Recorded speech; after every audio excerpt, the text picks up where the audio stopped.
All right, so we're going to continue with our notes from yesterday. So again, open up to a blank sheet in your notebook, and you're going to start a new page of notes. So today's date is the 22nd. Don't need an essential question because this is just carrying over from yesterday. So maybe, hopefully during the 5 minutes that I gave you earlier today, you reviewed your essential questions. So if we're going to touch base on that today, again, you can kind of more feverishly write down some information and details that could help answer that question. Okay, I think we got through this a little bit yesterday, but I'm just going to kind of go over it again, just kind of as a jumping off point. Again, we've got our caliper here. The caliper is going to be housing a bunch of different things for our disc brake system. Okay, so again, caliper is right here.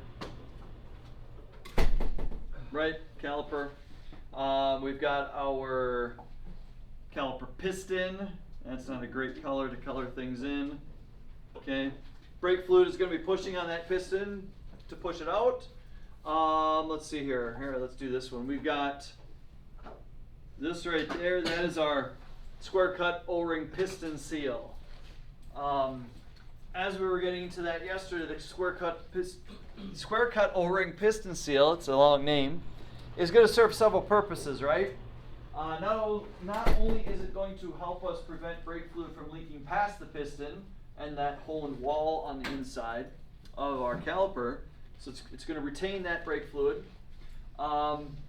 It's also going to allow for the brake pad wear adjustment that's going to be occurring on our disc brakes. So again, every time that piston gets pushed out, that square cut O-ring actually flexes a little bit, which then draws that piston back just enough to move that brake pad off of that rotor, okay? And then as that brake pad lining wears on the brake pad, right, we don't want it to move back to the point where it takes more effort or more force to be able to push that brake pad in. So it's actually moving the piston out further and further and further, and it's moving it back less and less and less each time that you're actually pushing on that brake pedal. If that makes sense. Okay, so there's several things that square cut O-ring piston seal actually performs.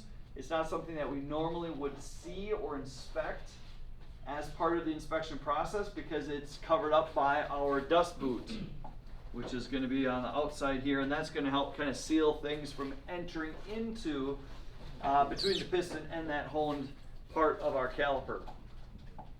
We can inspect the dust boot, making sure that there is no leaks or cracks or cuts or tears, anything along those lines. Okay, and if we do notice that, we would obviously make a denotion on a repair order, and we would probably want to end up fixing that problem. Okay, so square cut O-ring piston seals prevent fluid leakage. It retracts the piston like a return spring when the brakes are unapplied and allows for the self-adjusting action as the pads wear. Okay, so those are the three main ideas behind what this square cut piston ring does. Okay, you're probably going to want to make sure that you denote that in your notes. That is definitely going to be showing up on the test. So again, if I'm going to, while you're writing that down, I'm just going to kind of use my caliper. Well, I'm going to attempt to color this in. Okay, my piston is right here. Actually, that piston, no, yeah, that's about right. Let's use orange. As that brake fluid's coming in here, it's pushing out on that piston. Okay, whenever you have that brake pressure, or excuse me, the hydraulic fluid pressure from the brake fluid pushing on the back side of that piston, as soon as you let off the brake pedal, right, that pressure is released, and now that square cut O-ring is able to essentially pull that piston back just enough to make a gap. And again, as that piston retracts, there's an equal and opposite reaction. That caliper then shifts back, which then retracts that outboard brake pad as well. Okay? So lots of fun stuff in that regard. And here you can kind of see the flex of that square cut O-ring piston seal. Again, as this is moving, it kind of flexes a little bit as it's getting pushed out, right? And that's due to the fact that we've got brake fluid pushing on the back side of that, okay?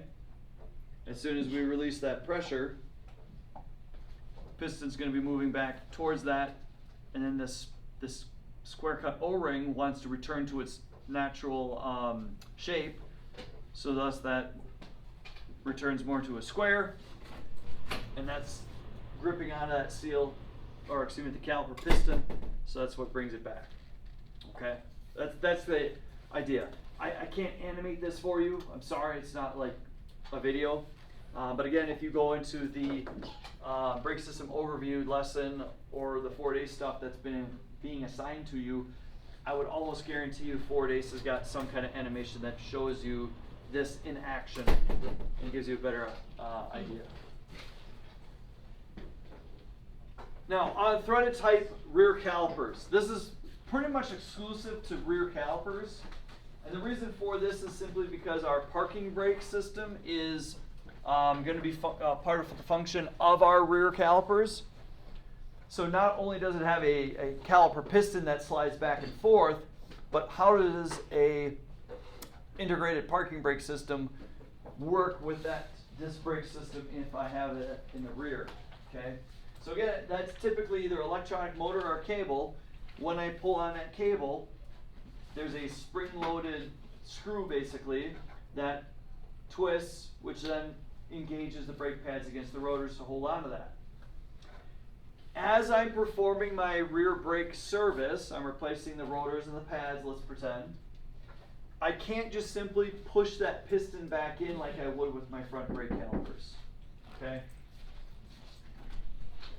Morning. All right, I can try to push it in, but it's not going to work, okay? I need to literally screw or twist that brake caliper piston to retract it first, all right? Which requires a special kind of tool for that. Now you can notice this on these pictures here. I've got some holes or some indentations in my rear caliper piston. It's not hollow like the front one would be. And those indentations are for a special tool to basically grip onto that piston, and then as I twist that, it's going to screw that piston back in until it retract that. So that way I can get the new brake pads on and it can fit over the new rotor. Okay, very important that we understand that obligation. And this is what these tools can come in, okay? They're various different kinds. There's a whole kit here that's kind of a universal one that can fit most rear brake calipers with an integrated parking brake cable. You could get something like this, which is, again, another universal tool. I wonder if I have one over here. Normally I've got one at the ready. No, I don't. But it's just a little square metal piece. You can have, it usually has a 3/8" socket or extension that you can put a ratchet onto, or just normal ratchet. Okay, and then these holes, or excuse me, these protruding parts are generally going to be able to fit into those indentations, and then you can use that tool to again twist that rear caliper. Or you can have something along this line. This one here in the upper right hand corner is usually for your front brake calipers when you're just trying to push the piston back in. Specialty tool for that. If you look on your study guide packet, by the way, I think like on the third last page, there's some tools on there that you need to identify. Okay, that's what these tools are for, is for retracting a rear brake caliper piston with an integrated parking brake. Okay, that's not what it's called. It's just a retractor tool. All right, caliper pistons are large to provide a high force on the pads. Again, we're trying to maximize our surface area to push against that brake pad. And then obviously as we are pushing that brake pad against that rotor, we're generating friction, we're generating heat. Some of that heat is going to be absorbed into that piston, and then it's going to make contact with that brake fluid. So that heat is not just transferred out into the air as the air is moving past it, okay? It's going to transfer through the metal. So we need to make sure that we have a large enough space, again, to take some of that heat, and that it can still function and perform. Okay, you can actually see here a infrared thermal map. Right, here's my brake pad on my rotor. We're going to have some heat. That's going to get a whole heck of a lot hotter than just the yellow too.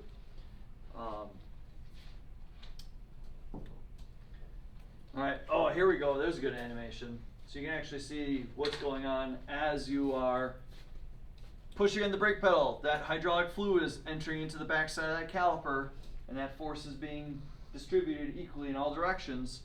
Well, this piston right here is able to actually shift back and forth because that pressure is pushing on the backside of it, and as that shifts forward, it takes this brake pad, pushes it up against the rotor. That force then causes this entire caliper to shift. Okay, shift back, which then the outboard brake pad can then make contact. Once both pads are making contact with the rotor, it applies an equal force on both sides. As soon as you let go of that brake pedal, you can see here that square cut O-ring is pushing back on that piston to remove that brake pad off of the rotor. Okay, this is the best depiction I can give you of what is actually taking place while you are braking with the vehicle.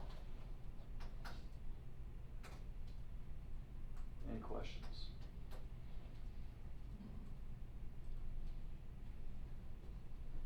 I understand it. I bet you do. A lot of people on computers for trying to have handwritten notes in your notebooks.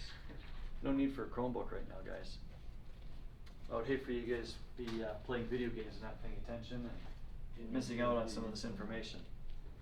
Alright, on both sliding and floating calipers, okay? We're not talking about fixed calipers here. We're talking about floating or sliding calipers.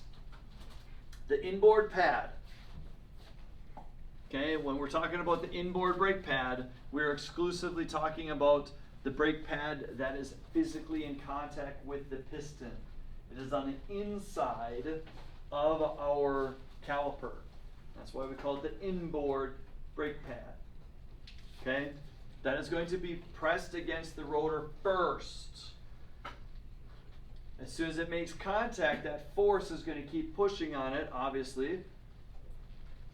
But it's not going to generate any friction or heat because the outboard brake pad needs to also come in contact first. Okay, and that whole sliding, floating caliper is going to shift. It's meant to. Okay, as soon as, again, we have the force equalized on the outboard pad as well as the inboard pad. Again, the outboard pad is an indication that is on the outside of the caliper. Alright. The outboard pad does not ever come in contact with the piston, but it still makes contact with the rotor due to the sliding action or the floating action of the sliding or floating caliper. And then again, it's going to equalize and generate the same force on the inside and outside of that rotor. Okay? But we need to denote inboard versus outboard. There is a difference. When you actually go to do a brake service, you need to make sure that you are putting the inboard pad on the inside and the outboard pad on the outside. You don't swap those around because that could degrade your brake performance. Even though they look very, very similar. Okay? There's not probably a whole lot of people that could tell the difference between the two. I'll tell you the main thing that you can look for when you're doing this. But we'll wait until that later, okay? After both brake pads have made contact, again, they're going to apply an equal pressure to the rotor on both sides. Again, we're making a sandwich. We're squeezing it, all right, in order to generate that friction and heat.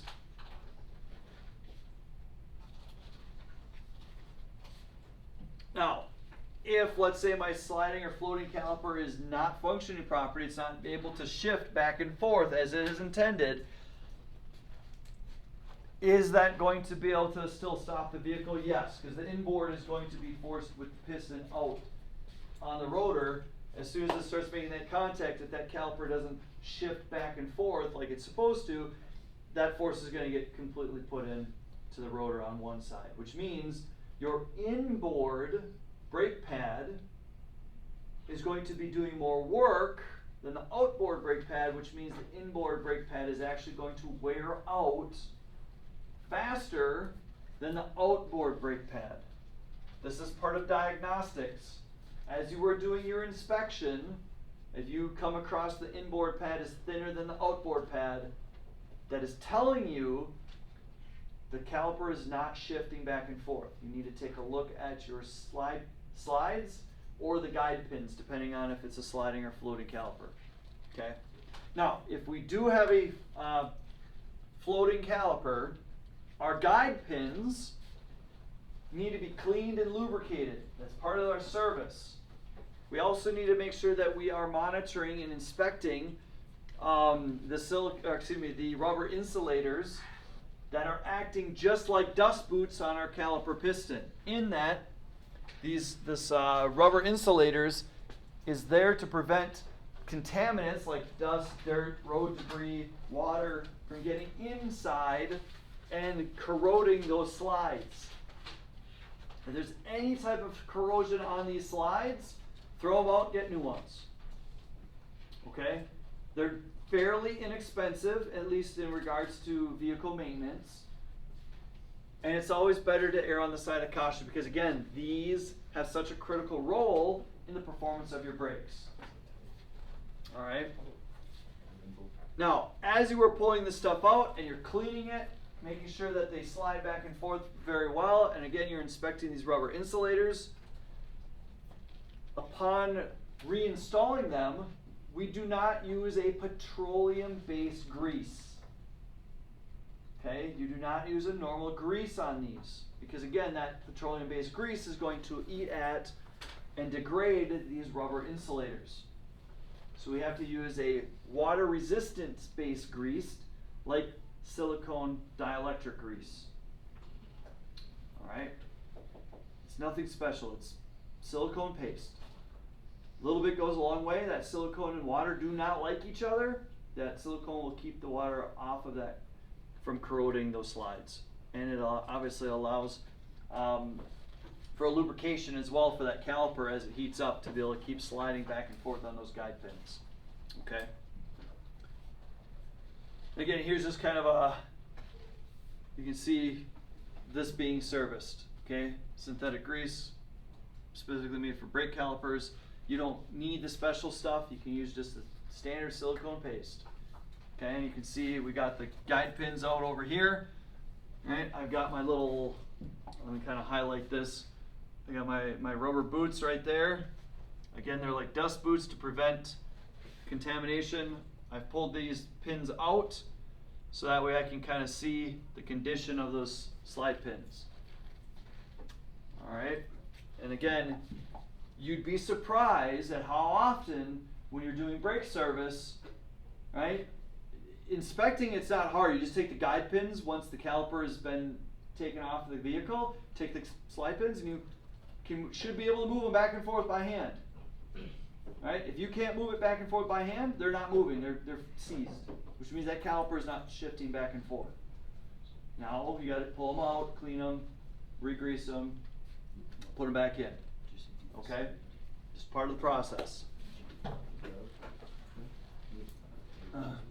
Alright, some calipers do have a hole cut in the face of the piston that must align with an anti-squeal shim. I will be able to show this to you out in the shop more than I can right now in this presentation. Okay? But basically some brake pads actually have some hardware stamped onto them that actually fit into the piston and grip onto the piston, so that way as the piston moves back and forth, it basically pulls and pushes on that brake pad, if it's an inboard pad. Okay? You obviously wouldn't want to have that inboard pad as an outboard pad because it wouldn't be serving its purpose. What? No. No bueno. Correct. Alright, brake pads also have some hardware or anti-rattle clips and pins to restrict the squeal causing free play. Again, you have to understand that that brake pad is shifting and moving back and forth with the caliper. So those brake pads have to move back and forth. So there's going to be a little bit of tolerance between the caliper itself and the brake pad. To help take up some of that slack, we have some hardware here that must be reinstalled, or excuse me, must be replaced when replacing brake pads. Okay, you don't use the old hardware with the new stuff. Peel off the old stuff, clean the caliper, put the new anti-rattle hardware on, you put the brake pads on, and then you verify that that brake pad is able to shift back and forth inside the caliper bracket. Okay? If that brake pad does not shift back and forth, right, it's not going to be able to move up against the rotor and then come off of that.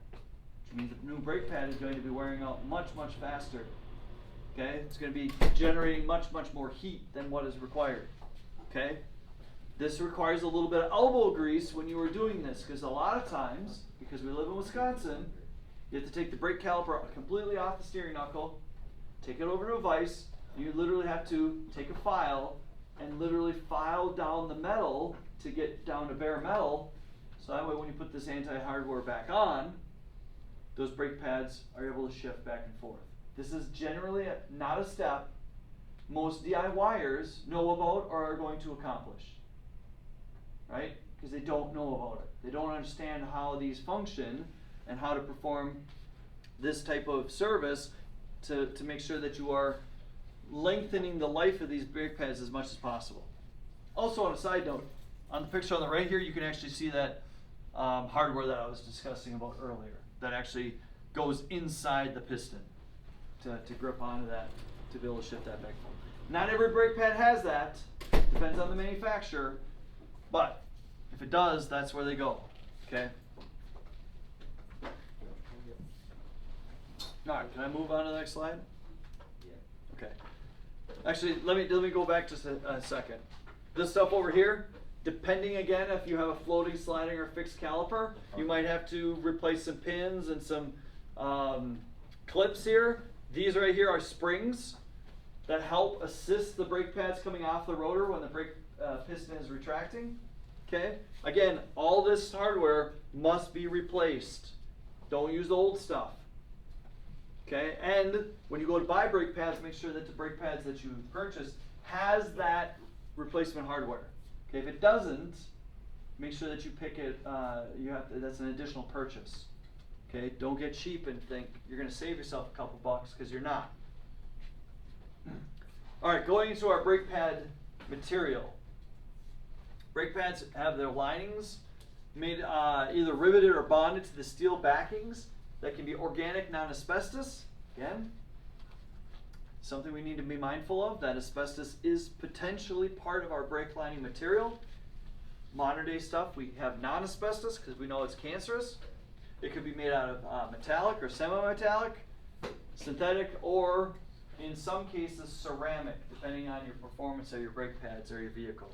Okay. Now, I'll be very upfront with you. Any street vehicle that's driving around on the roads of Fond du Lac do not need ceramic brakes. Okay? That is an additional cost that doesn't benefit the vehicle at all. They're nice. Okay? Yeah, they're nice. They're going to have the same performance as a semi-metallic or metallic brake pad. But they do make a cool sound. Yeah, if they're not burnished in properly, they're going to definitely have a lot more squeal to them, which is not obviously something that we desire from our brakes. Now, when would I want ceramic brakes? You're racing. Right? Yeah, if I'm racing on a racetrack, right? I need to make sure that I'm gonna be dealing with hotter temperatures. I'm gonna be braking harder more frequently. Do you think, like, Okay. if you went and bought a Lamborghini off the floor, it's gonna come with ceramic brakes? Yes. And- Yes. and 100% it's gonna come with ceramic brakes. BMW, Audi. Depending on the model, but yeah. But you're gonna pay more for those, right? Well, Now, if I've got a Honda Civic, there's no way I'm slapping ceramic brakes on that, unless I just hate money. Okay, just throwing that out there. But you know what? As a high school student, you're like, hey, I want a really cool, fancy car, right? I'm gonna slap a big wing on the back, even though it's a front-wheel drive car, and I'll throw some ceramic brakes on there because that's what's cool, and that's because I know that sports cars have that stuff, so I'm gonna put it on my car. Did you see the new, I don't remember what it's called, it can drive upside down? Yes, It has so much downforce. yes. That's typical on Formula One cars in general too. They can't drive upside down at 0 miles an hour. Not at No car can drive upside down. Yes. 0 miles. Yes. 0 miles an hour. Anywho. It has so much downforce. Not 0 miles an hour. There's Guess, Keith. Hi, yes, The car the isn't Murray even moving. Squirrel, I can't even pronounce the name. It's a pretty ridiculous car. I have not looked into how it produces downforce. What's it called? Nope, we're not looking it up right now. Anyways, let me get back into ceramic brakes. I bet it's Don't need them. Okay? Don't waste your money. Same thing with drilled and slotted rotors. You don't need them. Waste of money. But Mr. Gutsky, I want a really cool car. Cool. Save your money by not buying those brakes and buy a better car. Pro tip. But Mr. Gutsky, I don't like that advice. I want to do it my way. Hey, you know what? You do it your way. Okay? But when you go up to some people and you start saying, yeah, my rotors are drilled and slotted and I've got ceramic brakes, and they have any idea what's going on, they're going to go, wow, you just wasted a whole lot of money for nothing. Okay? But for those friends that have no idea about anything automotive, man, they're going to be like, whoa! They're going to have no idea what you're talking about anyway, so this is going to look really cool. Alright, brake noise suppressor spray is applied to the back of the pads to prevent noise. In some cases, if I have my inboard brake pad and I know it's going against my piston, there could be potential movement of that steel lining against a metal piston, which could cause some brake squealing. I could theoretically put a little bit of this on there, and the emphasis is a little bit, to prevent any kind of noise from happening. It has absolutely zero benefit to the performance of the brakes. Okay, let me say that again. By applying this to the brake backing, and I have it pushed against the piston, it does not influence the performance of the brakes. All it does is prevent potential squealing or noise that's being caused, and the customer doesn't realize what's going on. They might come back with a complaint saying, hey, I just had my brakes done, they're squealing. What did you do wrong? Take the inboard brake pad out, put a little bit of grease on there, or brake suppressor, put it back on there, it's gone. Okay? Now the customer doesn't hear it, they don't complain, and you don't do anything special. Okay? So this is an optional thing that you could do. Okay? Now if it was my own personal vehicle, I'm not doing this step because I'm not going to waste that material. Right? And again, some of the brake pads might have these clips that actually clip onto the piston, so it's not going to be moving around laterally anyways. Okay? It's going to be going back and forth. Alright, worn brake pads. This is kind of fun. As you have new brake pads, you have thicker lining material. As that material starts to wear out through the many times that you are braking, eventually that material is going to get so thin that you're going to lose its ability to create friction and heat. So how do we notify the operator of the vehicle that your brake pad lining thickness is starting to wear too thin? Okay, well, this is genius. We actually take a piece of metal, think of it like a paper clip, and we're going to install that on one of the brake pads, so that way as the material wears down, the exposed piece of metal is going to start to touch the rotor as you brake. And as that piece of metal starts to touch the rotor, guess what's going to happen? It's going to start to vibrate. You're not going to brake. Whenever that metal starts to vibrate, it's going to make a very unpleasant sound. Can you do that again, please? Right? No, you can watch the recording back. But that's the sound it makes. And all of a sudden you're like, man, I'm driving around, my brakes are starting to squeak. It's a cue to say, you need to change your brake pads. They're way too thin. Okay? How do they sound again? No, I told you, you can watch the playback back. Anyways, this particular piece of metal is called a, it's a steel tab audible sensor or a wear indicator. Steel tab wear indicator. Okay? It is super primitive in terms of technology. I mean, it's literally just a piece of metal that's attached to the brake pad that sticks out, and it's going to rub on it when this lining material right here gets too thin. It is way simple. Okay? Here's something that you need to keep in mind. I know it's probably not on the notes here. This brake wear indicator tab is on the inboard pad only. We don't have one on the outboard pad. So whenever you get brake pads, how do I tell if it's an inboard pad or an outboard pad? The wear indicator. The wear indicator. Is on the. It's on the inboard pad. Okay? Just be mindful of that, so that way you know where things go. Alright? Now, here's the problem with this. You know, by the way, here's another brake pad wear indicator. It's just a piece of metal.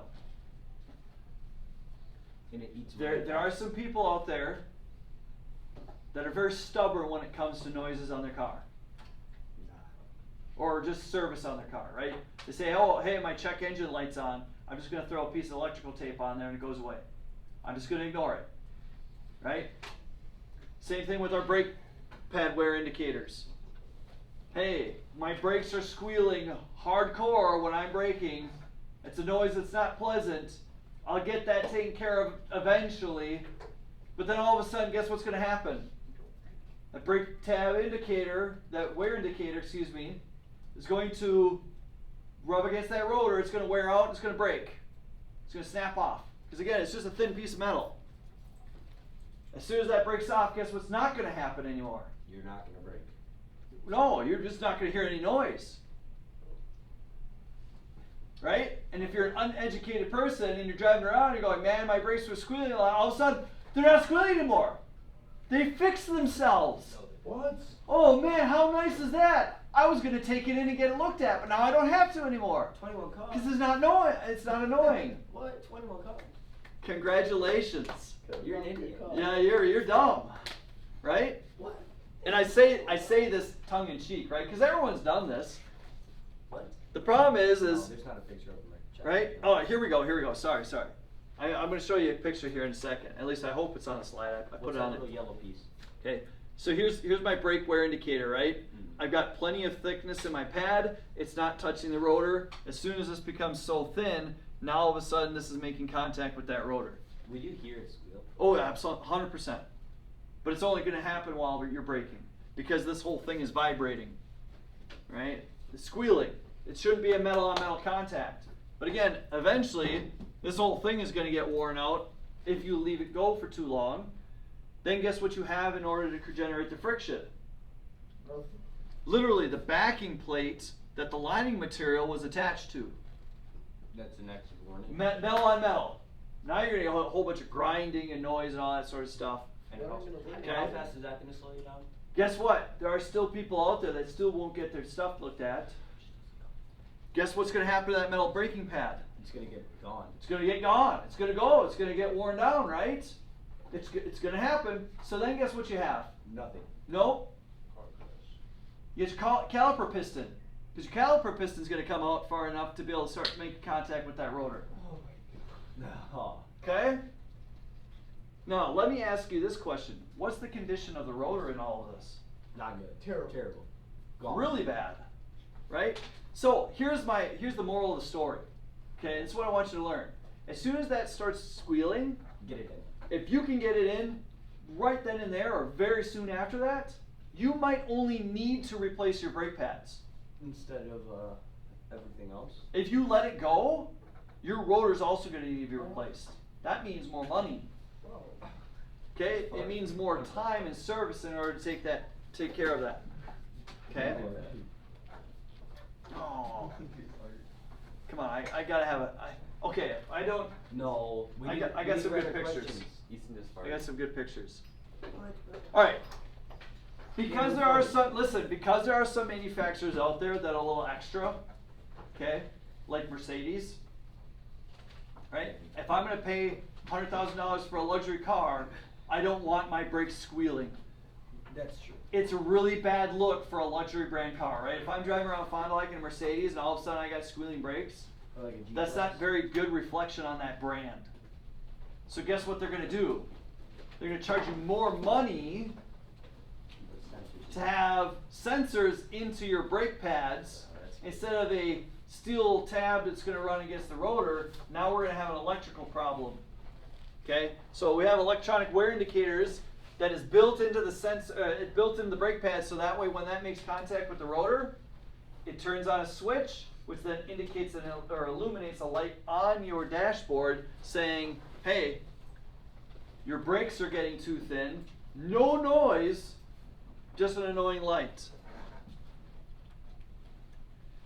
So at any point in time in the future, you might actually come across brake pads, potentially, right? Here's my steel lining, here's my material, and all of a sudden it's got this wire hanging out that I have to plug into my sensor.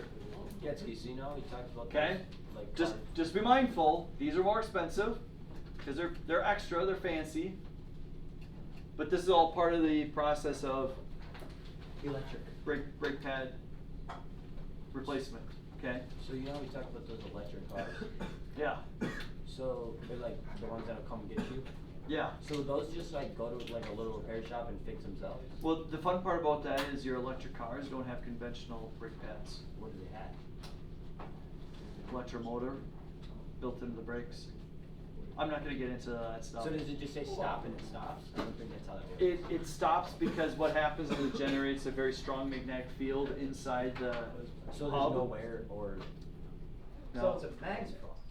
Well, what ends up happening is that we turn that kinetic energy, instead of turning it into heat, we turn it into electricity.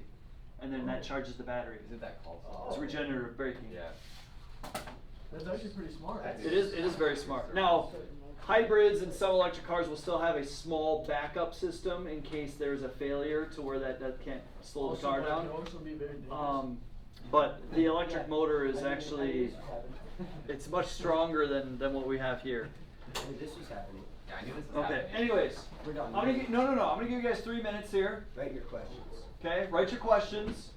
Don't wait until that. Write questions out. Open up your notepad. Write some questions about what we talked about today. Maybe make some comments. They don't necessarily have to be questions, but maybe you're just kind of making connections right off the bat. Hey, we talked about this yesterday. We talked about this today. What's the connection between the two? Right? Some of you guys were asking questions about electric cars and their brakes. That's a question you should be writing down. Just wait for them out. How are electric cars using this? Oh god. Do they use different technology? Anyways, I'll stop the presentation here. We'll pick up on slide 22 tomorrow. And this was Getsky. What? I wanted to break you out, or like give you an outro. You gonna say like and subscribe? Yeah. Can you restart it so I can? Go ahead. Stay in one clip. You didn't even start it. I never stopped it. Never stopped it, you idiot. What?